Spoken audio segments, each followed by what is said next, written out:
Hi, good afternoon. Welcome to the marketplace. Coming up, Bank of Ghana increases dollar intervention for the market as concerns grow over limited supply and impact on the city's dwindling fortunes.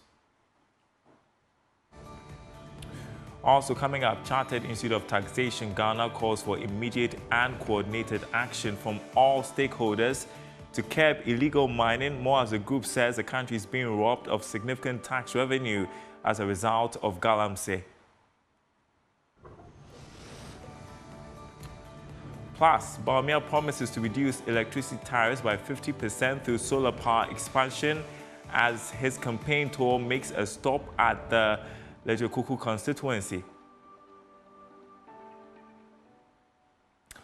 We'll discuss how feasible that is. My name is Darryl Powell. Thanks for being with us. Details coming up.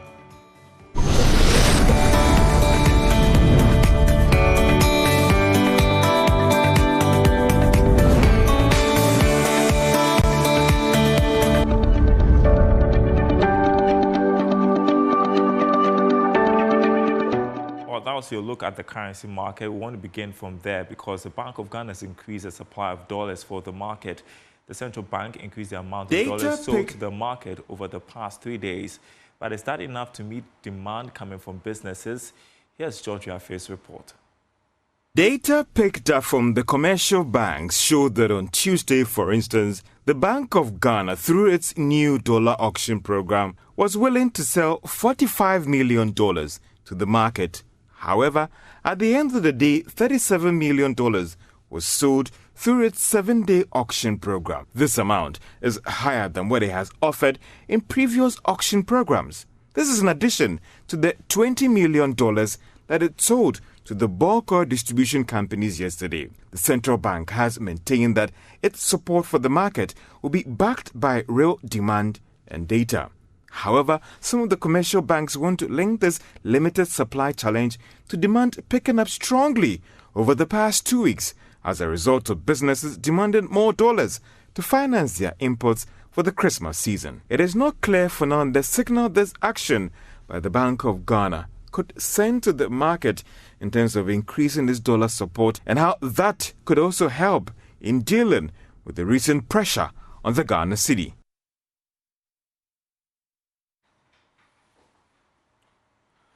All right, join us on Zoom, Senior Finance Lecturer at the University of Ghana Business School, Dr. Benjamin Amwa. Good afternoon to you, Dr. Amwa. Desperate measure by the Bank of Ghana or just what we need right now?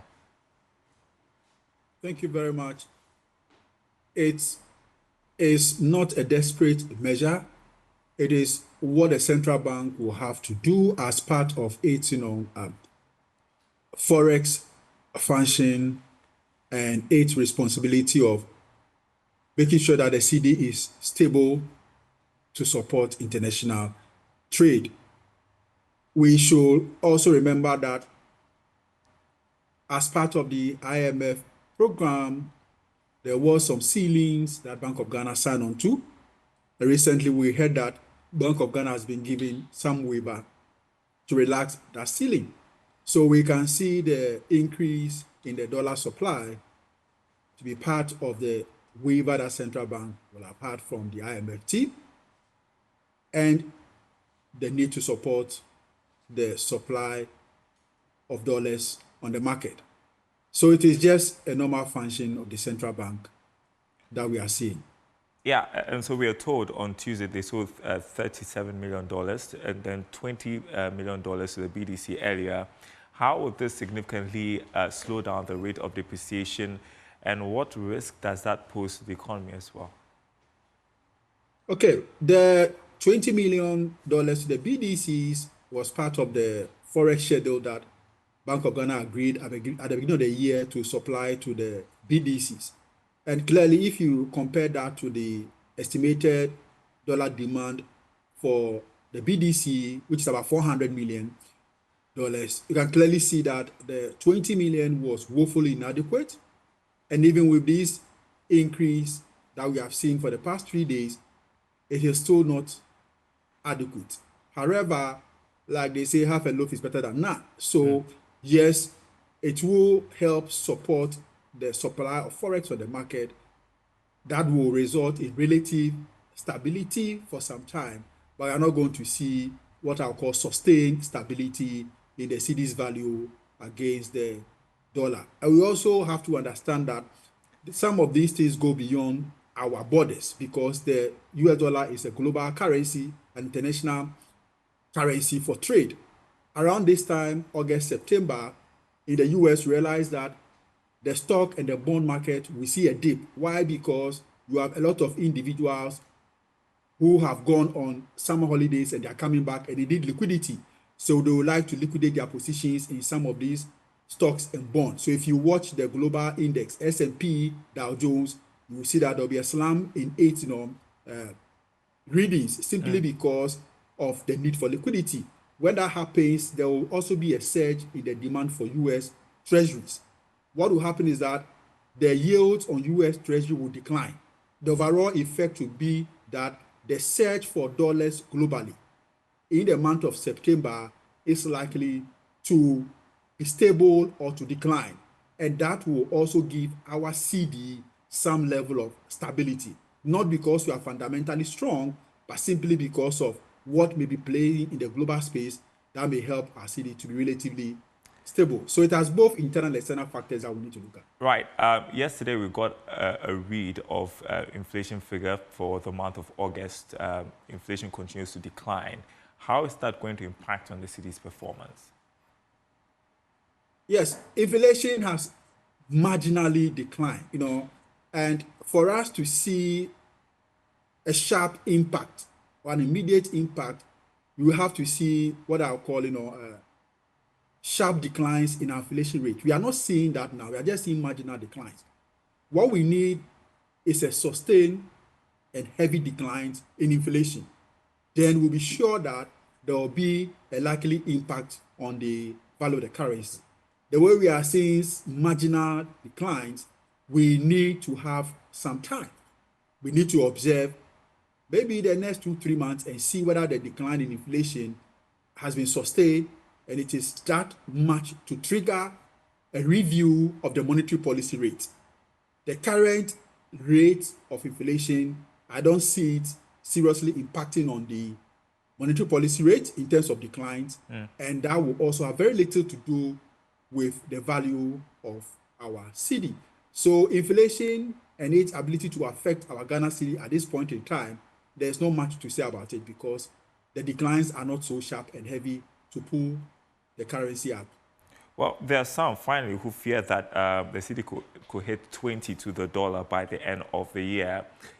Is that an outrageous projection based on the current happenings? Yeah, 20 to $1. Personally, if you ask me, I would say, I don't know which side of the market I belong to, but if you are the central bank, you will not be happy to see something like this. And I don't see that happening. 20 Ghana cedis to $1 is so much of our cedi to weaken for the next two or so months or maximum 3 months. Strongly, if you look at what will be happening globally and internally, we should be hovering around the 16, 17 cedis. 20 will be too much of a lower value for our currency, looking at what is happening. And we wouldn't want to get there. Thank you so much, Dr. Benjamin Amwa, Senior Finance Lecturer at the University of Ghana Business School. I appreciate your time with us here on the marketplace. Well, let's move on to other stories we're following for you. The Chartered Institute of Taxation Ghana has called for immediate and coordinated action from all stakeholders to curb illegal mining, joining calls from several bodies. In a statement, the group expressed deep concern regarding the ongoing issue of illegal mining, commonly referred to as galamsey, and the significant tax evasion associated with it. Joining me on Zoom is tax analyst, also a member of the Chartered Institute of Taxation Ghana, Francis Timorboy. Good afternoon to you. How concerning is this issue of galamsey to you, and how is our country being robbed by these activities? So there, over the period, we've just been discussing the impact on the environment. But trust me, the government is losing so much. Those operating mineral operations in Ghana, they pay corporate tax of 35%. Then if you look at the Mining Act, it says that there's a royalty of at least 5% that you have to pay to the government. In addition to that, Section 43 says that you are supposed to, government of Ghana is supposed to have a stake of about 10%. Now, because these people are operating in the shadow, even though we know we can see their activities, these monies will never come to government of Ghana. So 35%, 10% carried interest, 5% royalties, all of these things are going to the private pockets of people, yet they are destroying the environment. So we're calling on government and say that, look, don't just look at it from the perspective of the environment. Look at it on the national coffers. Money that is supposed to come to all of us is going to individuals. And that's why we are even asking for IMF. We are aware that, look, they are behind most of the tax policies that we have seen in our budget. If there's a serious mineral reserve in Ghana and people are just exploiting it for their private benefit, why can't the IMF or the World Bank also put it as part of the conditionalities and say, if you are unable to tackle this area, we are not going to help you any longer. You go to some other countries, they rely on their natural resources for the functioning of the country. Yet we are here and we are destroying the environment, and the issue is getting serious. So I think that it's a right call, and government and the international bodies must come to the aid of government to assist in tackling this menace. Yeah, I got a read of your statement, and you highlight, for instance, the impact of illegal mining on the gold sector as far as tax evasion is concerned. Could you throw more light on that? So Dal, I think in 2018, the president was responding to some questions during the media engagement. And he mentioned that there was an encounter in Dubai where the UAE was saying that they had imported gold of close to 7 billion, whilst in Ghana, the numbers were around 2 billion, which means that the difference was either smuggled or it was never declared. And so if you look at the amount of money that the government is getting from the mineral operations in Ghana, clearly a huge chunk of it is going to private pockets. And this is a serious tax evasion. Again, we are saying that we have arrested some people, we know them, go for the tax assessment. The illegality of the transaction does not negate or does not exempt them from taxes.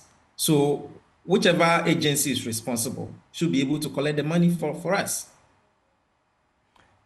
Right now, there's a debate as to whether or not we should ban outrightly small-scale mining, because the last minister was quoted as saying it's going to impact the economy if we stop those who are doing this responsibly from doing so. Others have said, let there be a reset so that we kind of restructure things. We are talking about tax evasion. We are talking about its impact on the economy as well. So, I mean, which way should we go? Because in any case, we are losing from tax evasion as well. So if we are not going to ban small-scale mining outrightly because we fear its impact on the economy, we are losing both ways. So, Darrell, look, the current situation is that we don't seem to have a solution for it. People are operating, yet we are not taxing them. So, for me, the immediate step would have been to ban it and then restructure the whole arrangement. We are not saying nobody should mine. I mean, we've been mining since over 100 years. Mine in a very responsible way. Government will get their share of the revenue. You also get your profit from your operations. Then everybody wins. So, considering the current situation where everything is done in an organized way, I support the call for a ban. We are able to do it better, reorganize ourselves, and then allow people to extract the mineral. Government will not lose. But in the current state, we are losing so much. And the reason why the call is made is that don't just look at the water bodies. You are over there begging for IMF for money, yet you are sitting on gold and the money is going to private pockets.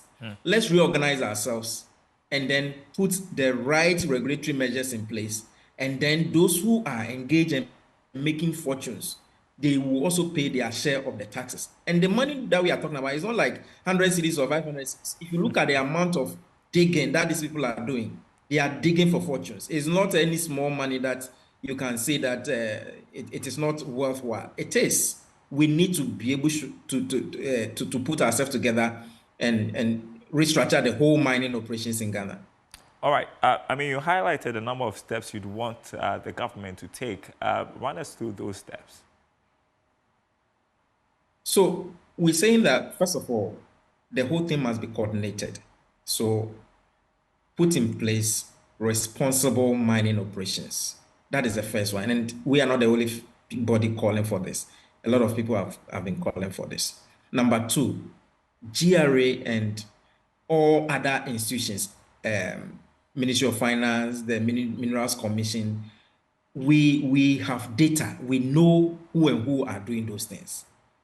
What are we doing in order to use those intelligence information to tackle this menace? Who are those who bring the equipment into Ghana?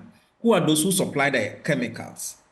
We will be able to do this. And even those who buy, if you are saying that the engagement of this illegal mining is illegal, what about those who buy the produce? Is it PMMC who buy the produce, or who are those who buy it? Because in Ghana, it's only PMMC who has the right to buy the gold. Where do they get the gold from? Is it coming from the illegal miners? Let's have a coordinated effort so that with intelligence and with the BNI or whoever will assist, we put ourselves together and be able to deal with this issue. Other than that, there's not going to be a solution. Thank you so much, Francis Moboy, tax consultant, also a member of the Chartered Institute of Taxation Ghana. I appreciate your time with us, and it's encouraging to know that bodies like the Chartered Institute of Taxation Ghana are joining the cause for immediate action to be taken against illegal mining. You're watching The Marketplace.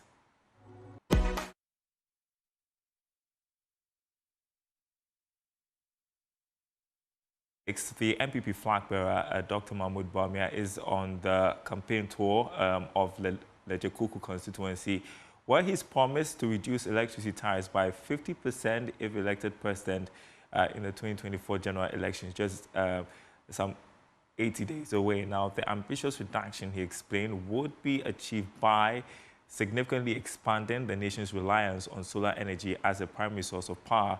Speaking at the Church of Pentecost at Teshi here in Accra, Bawumia indicated that the current reliance on traditional fossil fuels and hydropower has led to fluctuating and, at times, unsustainable electricity costs for both households and businesses.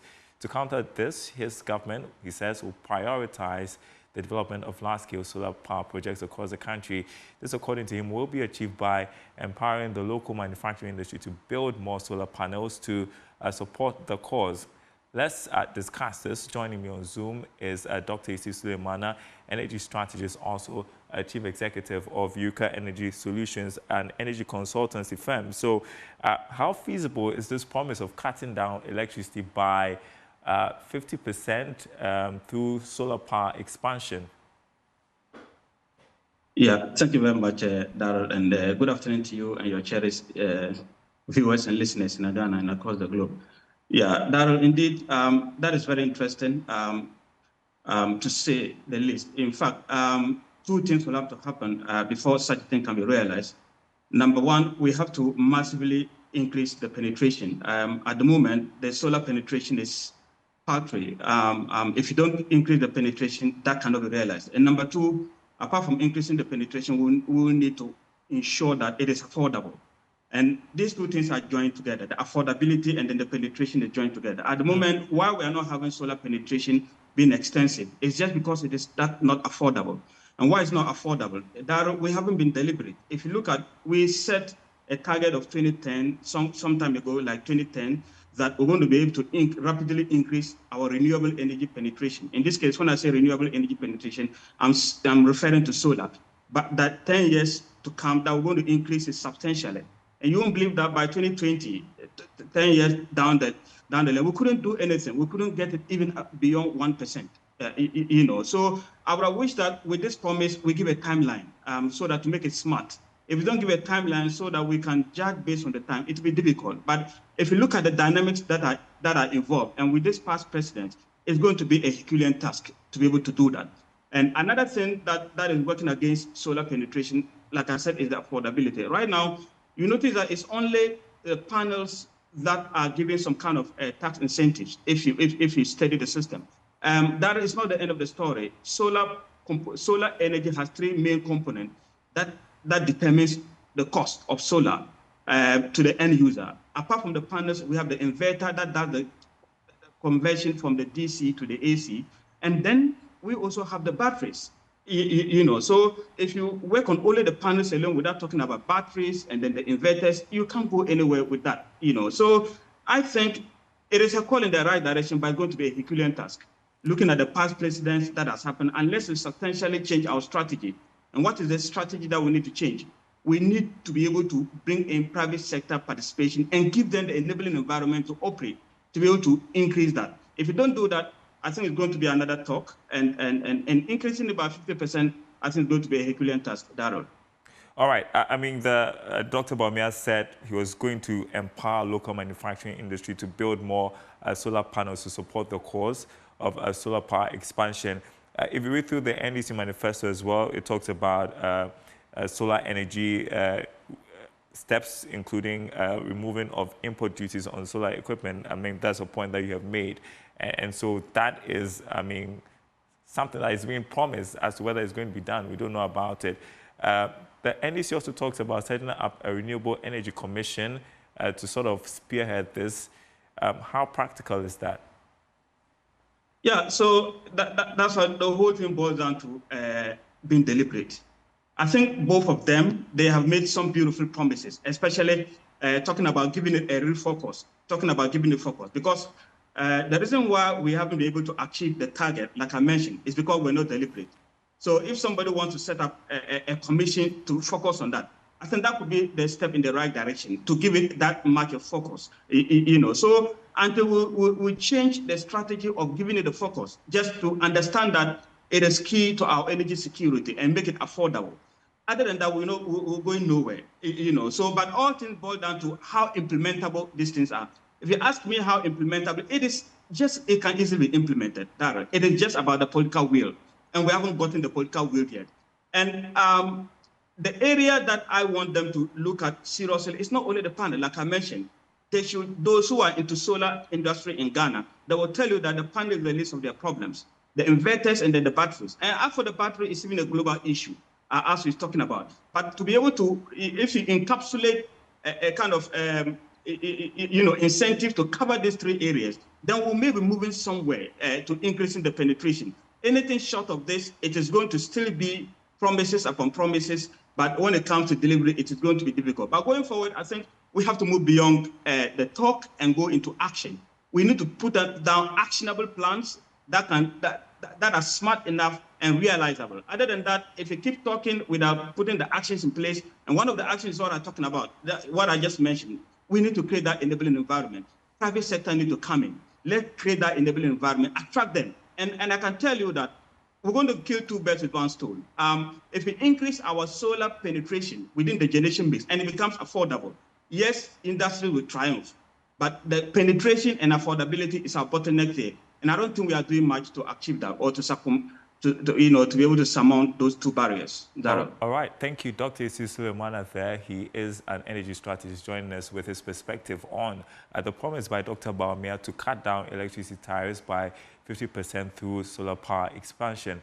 Well, finally, for this afternoon, the Bono East Regional Director of Agriculture, James Edu, has called on Ghanaian farmers to be patriotic and desist from selling their harvest to traders from neighboring countries to help save the country from a possible food crisis. He called for proper security checks at the border towns to help enforce the ban imposed by government against the export of some selected cereals. Anna Sabet has more.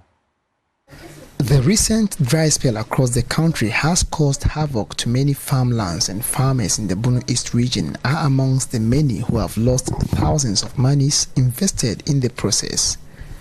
The Agric Ministry, as part of efforts aimed at preventing a potential food shortage, imposed a ban on the export of key grains including maize, rice, soybeans, amongst others. Regional Director of Agriculture James Edu says the move will help salvage the little food we have in the country. Looking at the dry spell, we are going to have reduced in yield, especially with the cereals and the legumes.